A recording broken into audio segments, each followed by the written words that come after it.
Yes. It's steel. But you can't be any geek off the street. Gotta be handy with the steel, if you know what I mean. Keeping it real.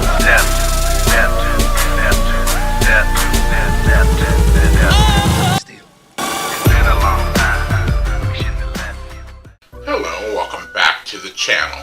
My name is Steven, and this is Steel Keeping It Real. So you know what today is. It's Throwback Thursday! And because it is Throwback Thursday, what I like to do is dig deep into the crates, go back to the days of yesteryear, and play you some classic hits. Now, this last song is from 1983. Actually, it's kind of like from 1982, which is the first time they have actually performed it, but it wasn't recorded. And since 1982, and when they played it live, they've been playing it ever since, because it is the band's basic top hit.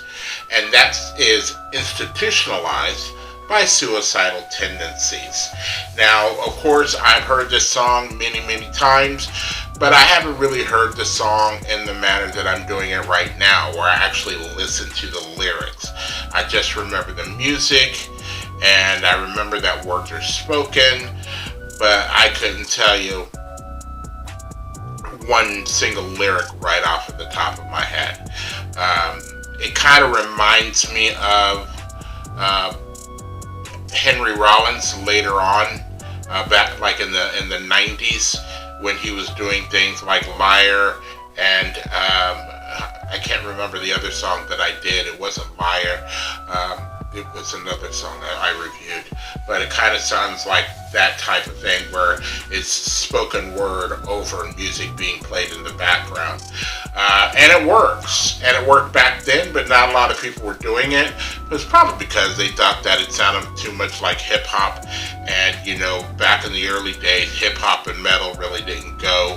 And then all of a sudden, Run DMC showed Aerosmith, like, yeah, it works. Watch it.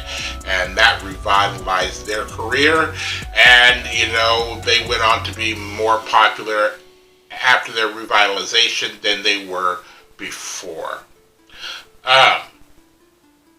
And I did read somewhere where as far as within pop culture, it's been used. Let me see. It was sampled on Cypress Hill, How I Could Just Kill a Man. Hey man, don't you know who you're messing with? Don't you know I'm local? If that pops up in this song, I'll be like, oh, okay, yeah. But I've never heard the two and realized it referenced the other one. It was in a version of Guitar Hero for PlayStation 2 and Xbox 360, which I have an Xbox 360. I'm just too old to be like, I'm going to get another one, because I'm still playing scroll games. I'm not playing, you know, other games. I'm old, remember?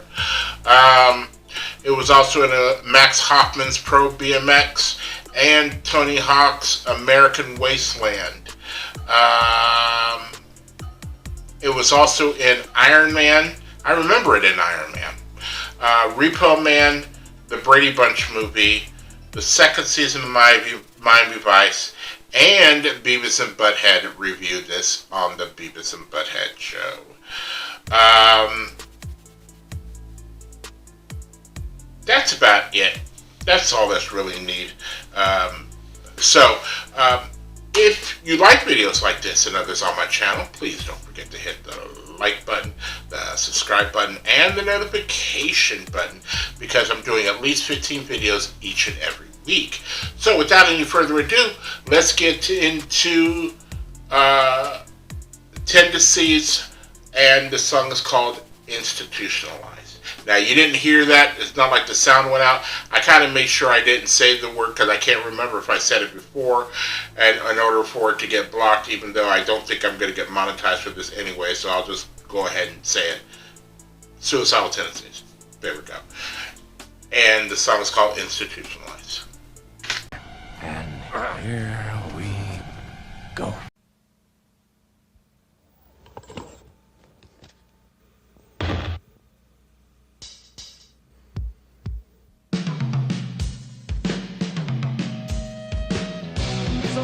try to do things, and it just doesn't work out the way I want it to.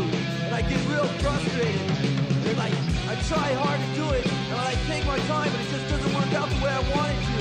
It's like I concentrate on real hard, but it just doesn't work out. And everything I do and everything I try, it never turns out. It's like I need time to figure these things out. There's always someone there going, hey Mike, you know, we've been noticing you've been having a lot of problems lately, you know? You should maybe get away, and like, maybe you should talk about it, you'll feel a lot better. And I go, no, it's okay, you know? I'll figure it out. Just leave me alone, I'll figure it out, you know? I'm just working on myself. They go, well, you know, if you want to talk about it, I'll be here, you know? And you'll probably feel a lot better if you talk about it. So why don't you talk about it? I go, no, I don't want to, I'm okay. I'll figure it out myself. But they just keep bugging me. They just keep bugging me. Bill's on the side. It's got me, it's too side, so I'm afraid what's my side. You will laugh and say, I'm afraid what's 50 feet away. I'm not crazy. Here's the design. You're the one who's crazy. Here's the design. You're trying to be crazy. Here's the design. They take me in and introduce you. Say, well, the only solution to give it in from best up to take it from the enemy myself. I was in my room, and I was just like staring at the wall, thinking about everything. Sitting down, I was thinking about nothing.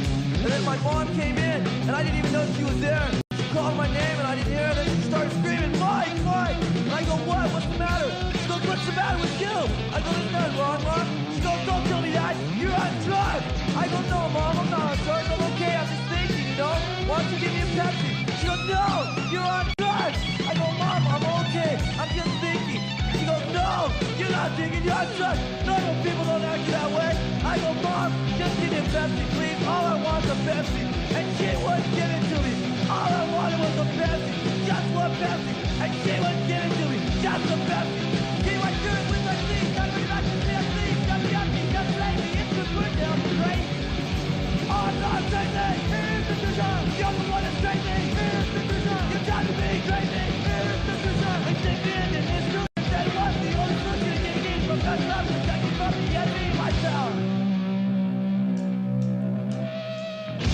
I'm sitting in my room. My mom and my dad came in. They pulled up the chair and they sat down.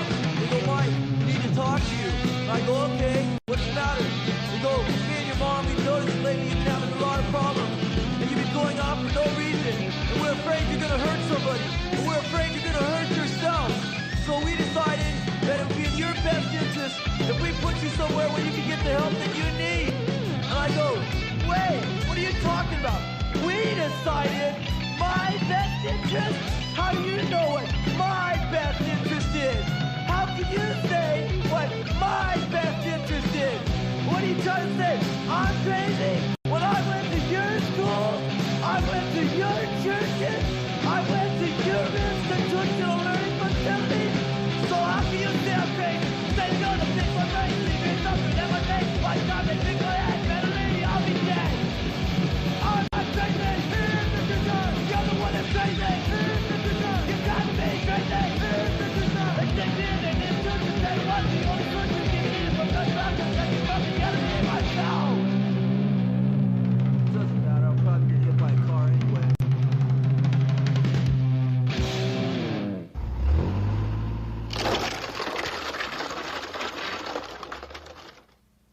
All right, so that was Institutionalized. I never, again, I had heard the song before, but I never digested the lyrics. And it was like the second verse where it was like, he says something. He says something, and the parent, hold on, I gotta get back into my head. He actually talks back to his parents is when it was. It's like before they yanked the bars off of his door and you know, with the car and everything else like that. And I'm like, you know what, that's a very Caucasian type of response, because you couldn't talk that way to your parents regardless if they were wrong. You just couldn't talk back to your parents without, you know, automatically getting grounded and possibly disciplined. You know what I'm talking about. Let me get my belt. Woo, flashback on that one. But yeah, you just really couldn't. Now, I understand the gist of the song and how it came around. Wait a minute.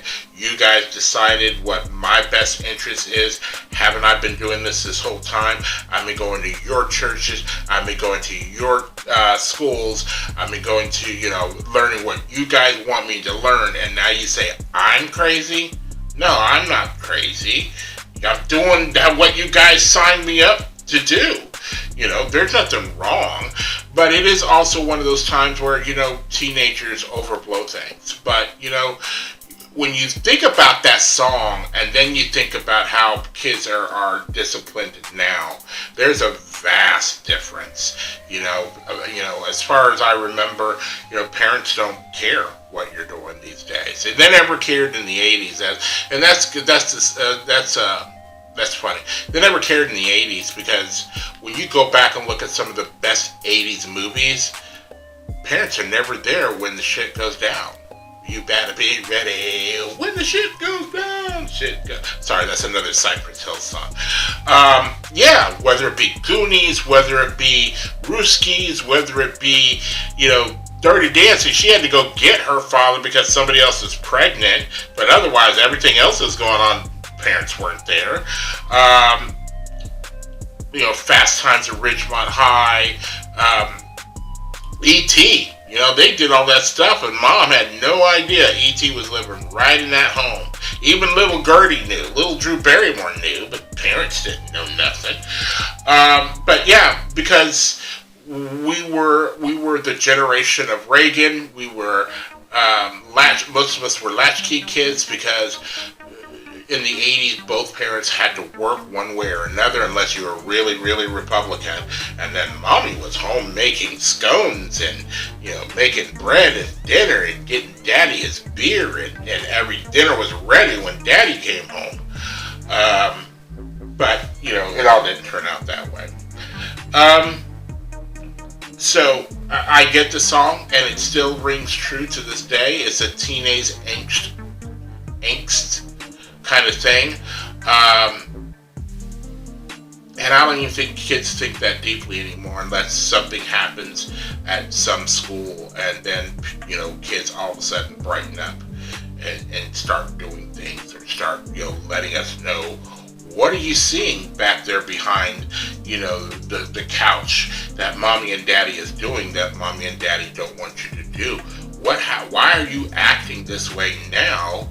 The reason why I'm acting this way now is because all the stuff that I've seen when you didn't want me to see these things, But I saw them anyways, and, you didn't ask, and, kids aren't going to tell you stuff right off the bat unless you ask them. But, parents never asked back in the day. It's almost like the military, don't ask, don't tell. My kid's fine, there's nothing wrong with my kid. He's just like every other all-American kid. And locker room talk and da-da-da-da. No, all kids weren't doing the locker room talk because not all kids were included in the locker room talk. They were the other end of the locker room talk and the locker room abuse and things like that. They just, they're like, oh, well, boys will be boys, No, boys won't be boys. They're you get in certain situations where, like sports, where now all of a sudden, the brawn is over the brain, but the rest of the world, the brain is over the brawn. I said the brawn, not LeBron, because LeBron is brains and brawn. So, I could talk about this forever because it has to do with feelings. Nothing more than feelings. And, I don't vocalize my feelings a lot, especially on camera, let alone with somebody else. So now that I have an outlet, I can talk about this forever, but I won't. Because it's only, in the end, it's only a song. So if you are still here, I thank you very much for staying tuned. I really do appreciate it. First and foremost, I want you guys to like the video as much as I like making them for you. And then after that, all you need to do to help me out with my humble little channel is to like, subscribe, share, and comment. Peace.